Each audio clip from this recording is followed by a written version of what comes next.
I'm not even kidding. This is going to sound like the most nerdy, pathetic thing that people have ever heard me say on this show. Last night, I woke up in the middle of the night to feed my 8-month-old, and I go back down to bed and I fall asleep. You know, when you're in that like twilight, you're kind of asleep, kind of not.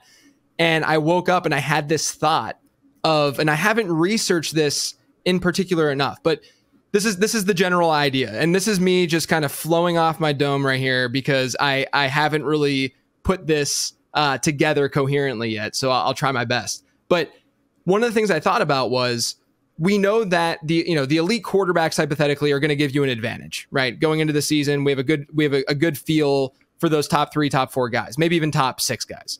And then you get into that like Trevor Lawrence, the range that you're talking about, like Trevor Lawrence to Deshaun Watson, what have you. Maybe they have top 3 upside with like a good touchdown rate type season, whatever. But one of the things that's pretty evident these days, I say these days, basically since the 2019 Lamar Jackson season, is that it's very, very difficult to match that high-end quarterback performance, and they're going earlier now. It's going to be very, very hard to match that kind of performance through streaming, through these lower-end quarterbacks like a Sam Howell and a Kenny Pickett, and maybe they end up, and I've still been drafting both of those guys, especially in like a best ball format, and maybe you're able to platoon those players. But is the play now what you did and what you're talking about to spend an 8th, 9th, or a 9th and 11th, what have you, pick on 2 of these sort of mid-range guys like a Tua and Trevor Lawrence?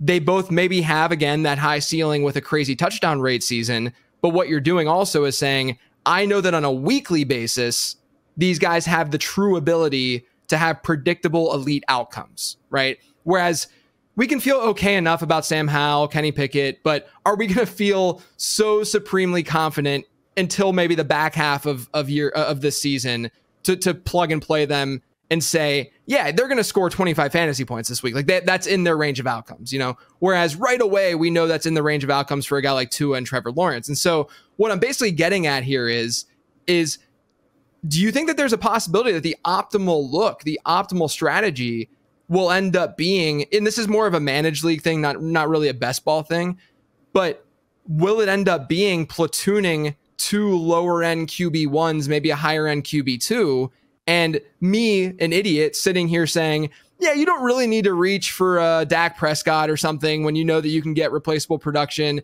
but that's only with Dak Prescott. But Dak Prescott plus a Tua is going to potentially platoon itself to be able to match a Jalen Hurts type player.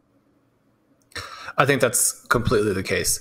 And one of the things that we're trying to do in every format is figure out where the cost to us really changes. Mm-hmm.